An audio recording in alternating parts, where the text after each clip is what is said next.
الحمد لله رب العالمين والصلاة والسلام على سيد المرسلين وعلى آله وصحبه أجمعين أما بعد أعوذ بالله من الشيطان الرجيم إنما الصدقات للفقراء والمساكين والعاملين عليها والمؤلفة قلوبهم وفي الرقاب والغارمين وفي سبيل الله وابن السبيل فريضة من الله والله عليم حكيم۔ گرامی قدر، قابل احترام، قابل تکریم میرے بھائیوں، دوستوں، عزیزوں، بزرگوں، زکوٰۃ کے مسائل سے متعلق درس کا یہ سلسلہ آج انشاءاللہ اس سوال کے جواب سے متعلق ہوگا کہ زکوٰۃ کا مصرف کیا ہے، زکوٰۃ کو کن لوگوں پہ خرچ کرنا ہے، زکوٰۃ کہاں دینا ہے۔ اللہ تبارک و تعالیٰ نے قرآن پاک میں بڑی وضاحت کے ساتھ ان مصارف کا بیان کر دیا ہے جہاں پر ہمیں زکوٰۃ کو خرچ کرنا ہے، اور ہماری شریعت نے ان چیزوں کی بھی وضاحت کر دی ہے کہ جہاں ہمیں نہیں خرچ کرنا ہے، کہاں دینا ہے، کہاں نہیں دینا ہے، بہت تفصیل کے ساتھ اسلامی پاکیزہ شریعت میں اس کا بیان ہوا ہے۔ چنانچہ آپ یہ حدیث، ابھی میں نے آپ کے سامنے آیت پڑھی سورہ توبہ کی 60 نمبر کی آیت، جس میں اللہ تبارک و تعالیٰ نے فرمایا انما الصدقات للفقراء والمساکین والعاملین علیہا، آخر تک صدقات، زکوٰۃ فقیروں کے لیے ہے، مسکینوں کے لیے ہے، اور آگے اللہ نے پورا 8 مصارف بیان کیے ہیں۔ اور حدیث میں عبداللہ ابن عباس رضی اللہ عنہ کی حدیث بخاری و مسلم میں کہ اللہ کے نبی صلی اللہ علیہ وسلم نے معاذ رضی اللہ عنہ کو جب یمن بھیجا تو انہیں بتایا کہ آپ اہل کتاب کے پاس جا رہے ہیں، انہیں توحید و رسالت کی دعوت دینا، پھر اقامت صلاۃ کی دعوت دینا، اور اس کے بعد انہیں بتانا کہ ان کے مالوں میں اللہ تبارک و تعالیٰ نے زکوٰۃ فرض کیا ہے، تؤخذ من اغنیائہم وترد علی فقرائہم، جو ان کے امیروں سے لے کر کے ان کے فقیروں کو دیا جائے گا۔ تو یہاں بھی ایک مصرف بتایا گیا کہ زکوٰۃ کا مصرف فقیر لوگ ہیں، اور یہ ایسی چیز ہے کہ جس پر امت کا اتفاق ہے، امت اس بات پر متفق ہے کہ فقیر اور مسکین یہ زکوٰۃ کا مصرف ہیں، زکوٰۃ یہاں خرچ کیا جائے گا۔ اللہ تبارک و تعالیٰ نے قرآن مجید کی ایک اور آیت میں، اسی سورہ بقرہ کی آیت نمبر 271 میں ارشاد فرمایا ان تبدوا الصدقات فنعما ہی، اگر آپ ظاہر کر کے صدقہ دیتے ہیں، علانیہ طور پر صدقہ دیتے ہیں، تو یہ کتنی اچھی بات ہے۔ وَإِن تُخْفُوهَا وَتُؤْتُوهَا الْفُقَرَاءَ فَهُوَ خَيْرٌ لَكُمْ، اور اگر آپ چھپا کر کے اسے فقیروں کو دیتے ہیں تو یہ زیادہ بہتر ہے۔ تو اللہ تبارک و تعالیٰ نے یہاں ایک اہم بات زکوٰۃ اور صدقات سے متعلق یہ بتائی کہ اسے کھلم کھلا علانیہ طور پر لوگوں کے سامنے بھی دیا جا سکتا ہے، لیکن چھپا کر کے دینا بہتر ہے۔ اور ایک مصرف بھی بتایا کہ وَتُؤْتُوهَا الْفُقَرَاءَ، فقیروں کو یہ زکوٰۃ دینا ہے، فقیروں کو دینا ہے۔ اسی طرح سے وہ قرآن پاک کی آیت میں تو آپ نے دیکھا ہی انما الصدقات للفقراء، اللہ تعالیٰ نے سب سے پہلے فقیروں کا ذکر کیا کہ یہ سب سے زیادہ مستحق ہیں۔ 8 مصارف ہیں، ان میں سے سب سے پہلا مصرف فقیر افراد ہیں، فقیر لوگ ہیں۔ اب اس کے بعد اللہ تعالیٰ نے دوسرے نمبر پر ذکر کیا کہ مسکین لوگ ہیں۔ تو کیا فقیر اور مسکین دونوں ایک ہیں یا دونوں دو ہیں؟ ظاہر بات ہے قرآن مجید اللہ تبارک و تعالیٰ کا کلام ہے، اور اس میں کوئی بھی لفظ ضرورت سے زیادہ نہیں ہے، ضرورت سے کم نہیں ہے۔ ہر لفظ اپنا ایک فائدہ رکھتا ہے، اس لیے کوئی اگر یہ کہے کہ فقیر اور مسکین ایک ہی ہیں تو ان کی بات نہیں مانی جائے گی، اور کہا جائے گا نہیں، فقیر دوسرے لوگ ہیں اور مسکین دوسرے لوگ ہیں۔ فقیر وہ ہیں جو زیادہ ضرورت مند ہیں، زیادہ محتاج ہیں، اور مسکین فقیروں کے مقابلے میں کم محتاج ہیں۔ اس لیے اللہ تبارک و تعالیٰ نے پہلے نمبر پر فقیروں کو رکھا ہے، دوسرے نمبر پہ مسکینوں کو رکھا ہے۔ اس کے فرق کی دلیل کیا ہے؟ کیا دلیل ہے کہ فقیر زیادہ محتاج ہوتا ہے اور مسکین کم محتاج ہوتا ہے؟ آئیے ہم اس کی دلائل دیکھتے ہیں۔ ایک تو دلیل یہی ہو گئی کہ اللہ تبارک و تعالیٰ نے فقیر کو پہلے نمبر پہ ذکر کیا، اس کا مطلب وہ زیادہ ضرورت مند ہے، اور مسکین کو دوسرے نمبر پہ ذکر کیا، اس کا مطلب وہ فقیر کے مقابلے میں کم ضرورت مند ہے، لیکن وہ بھی ایک ضرورت مند ہے۔ اللہ تبارک و تعالیٰ نے قرآن مجید میں اور بھی جگہ فقیر اور مسکین کا لفظ ذکر کیا ہے۔ اگر ہم ان جگہوں کو پڑھتے ہیں تو ہمیں اس کا معنی سمجھ میں آ جاتا ہے، کیونکہ یہ اصول ہے اہل علم کا، القرآن یفسر بعضہ بعضا، کہ قرآن پاک کا ایک حصہ دوسرے حصے کی تفسیر کرتا ہے۔ قرآن پاک کی ایک آیت دوسرے آیت کی تفسیر اور وضاحت کرتی ہے۔ تو جب ہم دوسری جگہ دیکھتے ہیں سورہ حشر کی آیت نمبر 8 میں اللہ تبارک و تعالیٰ نے فرمایا للفقراء المہاجرین الذین اخرجوا من دیارہم واموالہم، مال فے میں ان فقیر مہاجروں کا حصہ ہے، مہاجرین جو ہجرت کر کے آئے ہیں، جو فقیر ہیں۔ پھر فقیر کی تفسیر کیا کی گئی؟ الذین اخرجوا من دیارہم واموالہم، یہ وہ لوگ ہیں کہ جنہیں ان کے گھروں سے نکال دیا گیا، ان کے مالوں سے بے دخل کر دیا گیا۔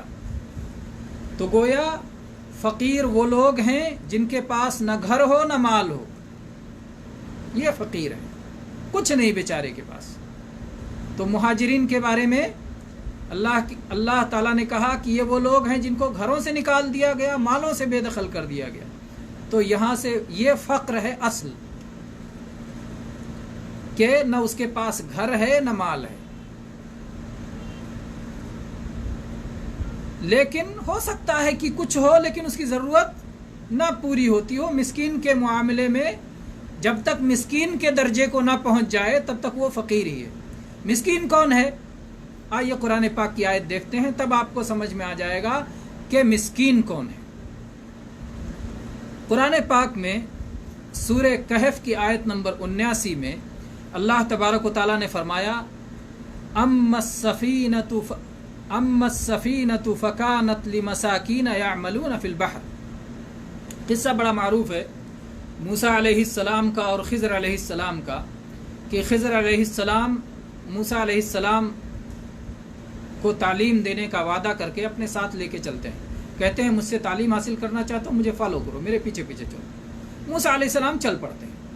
خضر علیہ السلام ایک دریا کے پاس پہنچتے ہیں، جس دریا کو پار کرنا رہتا ہے، تو وہاں کشتی والے آتے ہیں اور وہ خضر علیہ السلام کو پہچانتے ہیں، اس لیے وہ ان کو بلا کرائے کے بیٹھا لیتے ہیں۔ اور موسیٰ علیہ السلام خضر علیہ السلام کے مہمان ہیں، اس لیے ان سے بھی کرایہ نہیں لیتے ہیں، تو بلا کرایہ کشتی میں وہ لوگ بیٹھا لیتے ہیں۔ اور اس کے بعد کشتی سے پار جب کشتی پار ہونے لگتی ہے تو خضر علیہ السلام کشتی میں بیٹھنے کے بعد کیا کرتے ہیں؟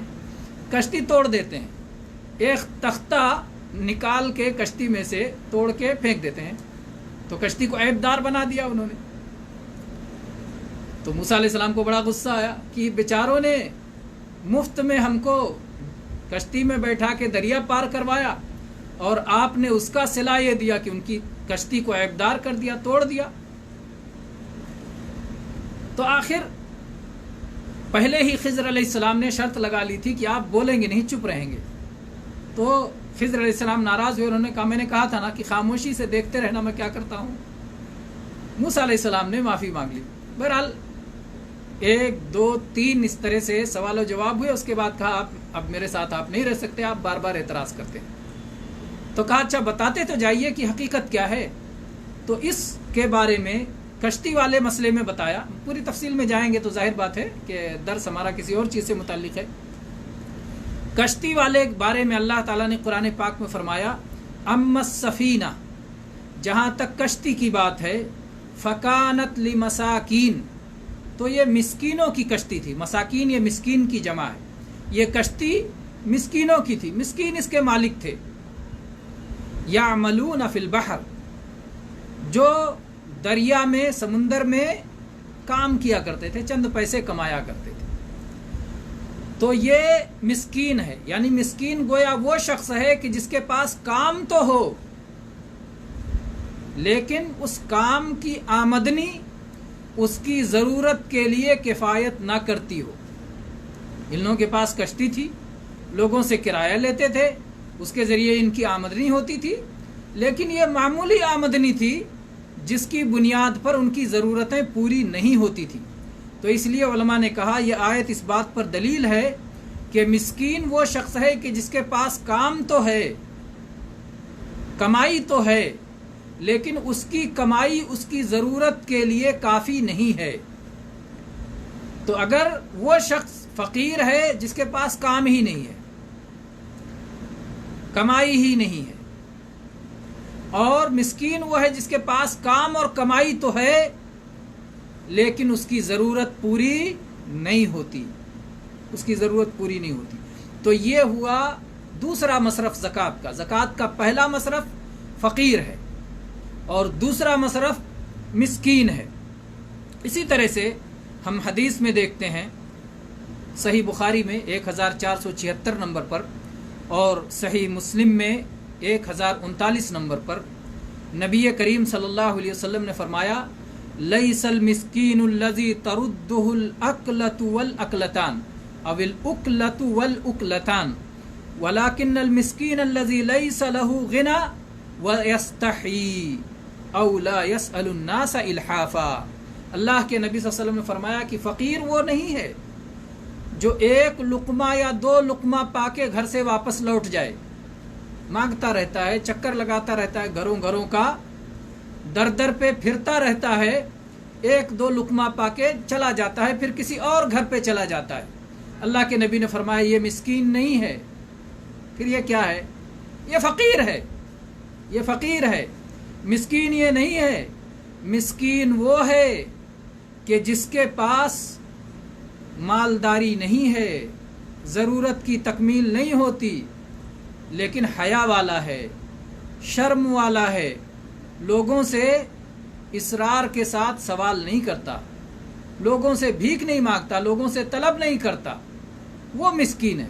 تو اللہ کے نبی کریم صلی اللہ علیہ وسلم نے گویا حدیث میں بھی مسکین کی شرف بتا دی کہ یہ وہ شریف لوگ ہیں جن کی آمدنی کم ہوتی ہے لیکن اس کے باوجود وہ دستے سوال دراز نہیں کرتے، ضرورتیں ان کی پوری نہیں ہوتی، تو یہ بھی زکوٰۃ کا مصرف ہیں، انہیں زکوٰۃ دینا چاہیے۔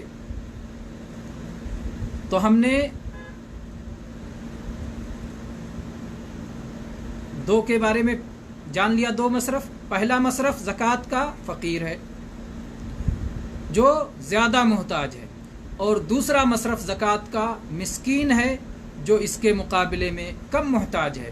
علماء نے کہا ہے کہ مسکین اس شخص کو کہیں گے کہ جس کے پاس 1 سال تک کے لیے کفایت نہیں ہے، اس کو زکوٰۃ میں سے اتنا دے دیں گے کہ 1 سال تک کے لیے کافی ہو جائے، کیوں؟ اس لیے کہ زکوٰۃ کتنے دنوں پہ پھر سے نکالنا پڑتا ہے؟ سال۔ تو زکوٰۃ جب سال سال پہ نکالتے ہیں تو ہم غریب کو، مسکین کو، فقیر کو اتنا دے دیں کہ اگلے سال کے زکوٰۃ کا وقت آنے تک وہ اس کے لیے کفایت ہو اور اس کو سوال کرنے کی اور بھیک مانگنے کی اور طلب کرنے کی ذلت و رسوائی نہ اٹھانی پڑے۔ یہ رہا کہ 1 سال کا دیا جائے۔ علماء نے یہ بات کیوں کہی؟ اس کی بھی دلیلیں ہیں۔ علماء نے دلائل کی بنیاد پر یہ بات کہی ہے کہ 1 سال کے لیے خرچ دے دیا جائے۔ کیا دلیل ہے اس کی؟ اس کی دلیل حدیث میں عمر رضی اللہ عنہ کی حدیث ہے جو صحیح بخاری میں 2904 نمبر پر اور صحیح مسلم میں 1767 نمبر پر عمر رضی اللہ عنہ کہتے ہیں کہ اللہ تبارک و تعالیٰ نے بنو نذیر کا مال، بنو نذیر یہ یہودیوں کا ایک قبیلہ تھا مدینہ منورہ میں، جسے اللہ کے نبی کریم صلی اللہ علیہ وسلم نے ان کی شرارت کی بنا پر جلا وطن کر دیا تھا۔ تو ان کا مال نبی کریم صلی اللہ علیہ وسلم کے لیے مال فے تھا، جو جنگ کے بغیر، گھوڑے دوڑائے بغیر، فوج کے ذریعے حملہ کیے بغیر حاصل ہوا تھا۔ تو یہ نبی کریم صلی اللہ علیہ وسلم کے لیے مخصوص تھا۔ آپ اس میں سے اپنے اہل و عیال کو 1 سال کا خرچہ دے دیا کرتے تھے۔ فَكَانَ يُنْفِقُ عَلَىٰ أَهْلِهِ نَفْقَةَ سَنَةٍ، اللہ کے نبی کریم صلی اللہ علیہ وسلم اس مال فے میں سے اپنے اہل و عیال کو ایک سال کا خرچہ دے دیا کرتے تھے، اور اس کے بعد جو مال باقی رہ جاتا تھا وہ اللہ کی راہ میں جو ہے آلات جنگ کی تیاری میں، غزوے کے لیے، جہاد کے لیے اللہ کے نبی کریم صلی اللہ علیہ وسلم بقیہ مال کو خرچ کرتے تھے۔ مسلمانوں کی مصالح میں، مسلمانوں کی مصلحت میں گویا اسے خرچ فرماتے تھے۔ تو آپ یہاں دیکھیں کہ نبی کریم صلی اللہ علیہ وسلم 1 سال کا خرچہ ایک ساتھ رکھ لیتے تھے۔ بہت سارے لوگ کہیں گے ارے 1 سال کا انتظام کر لیا، اللہ پہ بھروسہ نہیں ہے۔ نبی کریم صلی اللہ علیہ وسلم سے زیادہ اللہ پر بھروسہ کرنے والا نہ کوئی پیدا ہوا ہے، نہ ہوگا قیامت تک۔ لیکن اللہ کے نبی صلی اللہ علیہ وسلم اپنے اہل و عیال کے لیے 1 سال کے خرچ کا ایک ساتھ انتظام فرما دیا کرتے تھے۔ تو اس سے معلوم ہوتا ہے کہ غریبوں کو، مسکینوں کو جب ہم زکوٰۃ دیں تو اتنا دے دیں کہ 1 سال کھانے کے لیے کافی ہو جائے، 1 سال کی ضرورت ان کی ہو جائے۔ پھر اگلے سال جب زکوٰۃ کا وقت آئے گا تو اگر اس وقت تک بھی اس کی وہی صورتحال باقی ہے اور آگے نہیں بڑھ پایا تو پھر زکوٰۃ سے مدد کر دیں گے۔ لیکن اگر اس کی صورتحال تبدیل ہو گئی اور وہ فقر و مسکنت سے نکل گیا، الحمدللہ۔ تو ایک سال پہ چونکہ زکوٰۃ دینا رہتا ہے، اس لیے 1 سال کی کفایت بھر کی زکوٰۃ دے دینی چاہیے۔ ایک مسئلہ اور جان لیں، کیا زکوٰۃ اسی فقیر اور مسکین کو دے سکتے ہیں جو نصاب کا مالک نہ ہو؟ نصاب کے بارے میں کل گفتگو ہوئی تھی اور بتایا گیا تھا کہ کتنا انڈین روپیہ ہو تو آدمی صاحب نصاب ہو جاتا ہے، یاد ہے؟ 25,000 روپے انڈین اگر کسی کے پاس ہو جاتے ہیں تو وہ صاحب نصاب ہو گیا۔ اگر 1 سال تک اس کے پاس یہ روپیہ رہتا ہے تو اس کے اوپر ذمہ داری ہے کہ 40واں حصہ یعنی 2.5% اپنے مال میں زکوٰۃ ادا کرے۔ تو کیا کوئی آدمی جس کے پاس 25,000 روپے ہوں یا اس سے زیادہ ہوں تو کیا اسے زکوٰۃ نہیں دیں گے؟ کیونکہ وہ تو صاحب نصاب ہے، وہ تو مالدار ہے جس کو زکوٰۃ دینا چاہیے۔ تو کیا جو صاحب نصاب ہے اسے زکوٰۃ نہیں دیا جا سکتا ہے؟ فقیر اور مسکین کو صاحب نصاب نہیں ہونا چاہیے؟ اس کا جواب کیا ہے؟ اس کا جواب یہ ہے کہ شریعت نے ایسی کوئی شرط نہیں لگائی ہے۔ اسلام میں، قرآن پاک میں نبی صلی اللہ علیہ وسلم کی حدیث میں کہیں بھی کوئی ایسی شرط نہیں ہے کہ اگر فقیر یا مسکین شخص نصاب کا مالک ہے تو اسے آپ زکوٰۃ نہیں دے سکتے، اور جو شرط اللہ اور اس کے رسول نے نہیں لگائی ہم اپنی طرف سے نہیں لگا سکتے۔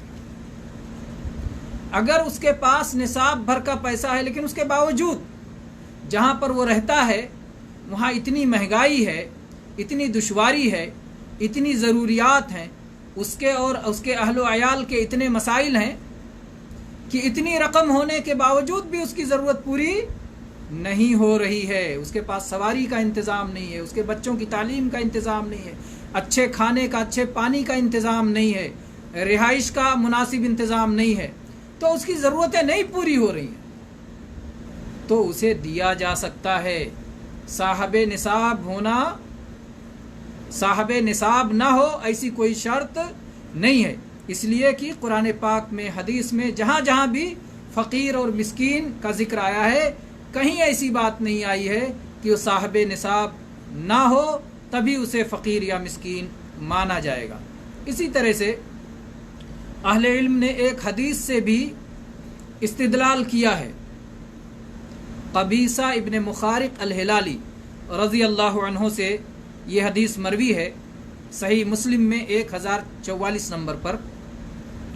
اللہ کے نبی کریم صلی اللہ علیہ وسلم نے ان سے کہا کہ اے قبیصہ، ایک بات یاد کر لو کہ سوال کرنا 3 آدمیوں میں سے کسی ایک ہی کو جائز ہے، یعنی ان 3 لوگوں میں سے ہی یہ 3 لوگ ایسے ہیں کہ جن کو سوال کرنا اور طلب کرنا اور لوگوں سے مال مانگنا یہ انہی لوگوں کے لیے جائز ہے۔ کون کون ہے؟ ایک شخص یہ ہے کہ جس نے کوئی ذمہ داری اپنے سر اٹھا لی، 2 آدمیوں کی کسی مال پہ جھگڑا ہو گیا، اس نے کہا ارے بھائی میں دے دیتا ہوں، جھگڑا ختم، اس نے اپنا مال ادا کرنے کی ذمہ داری اٹھا لی، اس نے ذمہ داری اٹھا لی، اب اس کے پاس اتنا مال نہیں ہے کہ وہ ذمہ داری ادا کر سکے، تو وہ لوگوں سے سوال کر کے اس ذمہ داری کو پوری کر سکتا ہے۔ دوسرا شخص وہ ہے کہ جس کے پاس مال تو تھا لیکن مال کسی آفت کا شکار ہو گیا، کسی آفت کی وجہ سے اس کا مال برباد ہو گیا، اب وہ شخص اپنی زندگی جینے کے لیے، اپنی ضروریات کی تکمیل کے لیے لوگوں سے مانگ سکتا ہے۔ اور تیسرا شخص وہ ہے کہ جو فاقہ کا شکار ہے، یا اس کی ضرورتیں ایسی ہیں کہ اس کی قوم کے 3 لوگ اس بات کی گواہی دیتے ہیں کہ یہ شخص ضرورت مند ہے اور اس کے لیے سوال کرنا حلال ہے۔ 3 لوگ، سمجھدار لوگ، عقل مند لوگ، ذمہ دار لوگ یہ گواہی دے دیں کہ یہ آدمی ضرورت مند ہے، یہ سوال کر سکتا ہے، تو ایسی صورت میں وہ آدمی سوال کر سکتا ہے۔ آپ یہاں دیکھیں کہ اللہ کے نبی کریم صلی اللہ علیہ وسلم نے فرمایا کہ وہ حاجت مند ہے، نصاب کا کوئی ذکر نہیں، صاحب نصاب ہے نہیں صاحب نصاب ہے، حاجت مند ہے، اس کی ضرورت پوری نہیں ہو رہی ہے۔ اس لیے اگر کوئی شخص ایسا ہے کہ اس کی ضرورت پوری نہیں ہو رہی ہے، اگرچہ اس کے پاس اتنا مال ہے جو نصاب کو پہنچ گیا ہے، تو وہ بھی مسکین کے زمرے میں آتا ہے اور اسے بھی زکوٰۃ دیا جا سکتا ہے۔ تو آج ہم نے زکوٰۃ کے مصارف میں سے 2 مصرف کے بارے میں پڑھا، فقیر اور مسکین کے بارے میں۔ فقیر کون ہے اور مسکین کون ہے جو زکوٰۃ کے سب سے زیادہ مستحق ہیں؟ پہلے نمبر پر فقیر مستحق ہے اور دوسرے نمبر پر مسکین مستحق ہے۔ اللہ تبارک و تعالی ہمیں اپنے دین کو اچھی طرح سمجھنے کی توفیق عطا فرمائے اور اسلامی شریعت پر اللہ کے حکم کے مطابق اور اس انداز پر ہمیں چلنے کی توفیق دے جس سے اللہ راضی ہوتا ہے۔ اسلامی شریعت پر اپنی من پسند کے مطابق نہیں، اپنی مرضی کے مطابق نہیں کہ جو ہمیں اچھا لگے اس حساب سے ہم دین بنا لیں، ایسا نہیں، بلکہ اللہ جو ہم سے چاہتا ہے، رسول اللہ صلی اللہ علیہ وسلم کی شریعت جو ہم سے چاہتی ہے اس کے مطابق اللہ تبارک و تعالی ہمیں اپنی زندگی گزارنے کی توفیق عطا فرمائے، اس پر استقامت عطا فرمائے، ایمان پر ہمارا خاتمہ عطا فرمائے، آمین۔ وآخر دعوانا ان الحمد للہ رب العالمین وصلی اللہ علی نبینا وسلم۔ درس مکمل ہوا، اب ہم اپنے پروگرام کے اگلے حصے کی طرف بڑھتے ہیں۔ ہمارے کمنٹ کرنے والے ہمارے برادران کیا کمنٹ کیا ہے، اور ماشاءاللہ آج ہمارے ابتدا میں رہنے والے 3 افراد کون ہیں؟ پہلے نمبر پر ماشاءاللہ ابو زین العابدین صاحب ہیں، اور دوسرے نمبر پر نذیر کوثر صاحب ہیں، اور تیسرے نمبر پر کلیم غوری صاحب ہیں۔ ہاں کوثر صاحب، آج ماشاءاللہ کئی دنوں سے آپ پہلے نمبر پر تھے، آج ابو زین العابدین صاحب آپ سے آگے بڑھ گئے ماشاءاللہ، کئی دنوں سے کوشش میں تھے، آخر ان کی کوشش رنگ لائی۔ عربی میں ایک مثل کہتے ہیں، من جد وجد، جو کوشش کرتا ہے پاتا ہے۔ تو ماشاءاللہ وہ مقابلے میں تھے، ریس میں تھے، اور آج پہلے نمبر پہ آ گئے، مبارک ہو۔ لگتا ہے کہ سگنل دیر سے پہنچا ہمارے بھائی عبدالغفور قیصر صاحب کو، اس لیے وہ تھوڑا سا آگے ہیں۔ اس کے بعد میں محمد شاہد صاحب ہیں، پھر قیصر صاحب ہیں، پھر محمد عارف صاحب ہیں۔ سارے لوگوں نے سلام لکھا ہے، وعلیکم السلام ورحمۃ اللہ وبرکاتہ، اور ایسے ہی تمام سننے والوں کو بڑی محبت، پیار اور ادب سے سلام قیصر صاحب کی طرف سے۔ محمد شمشیر صاحب ہیں، اور راشد خان صاحب ہیں،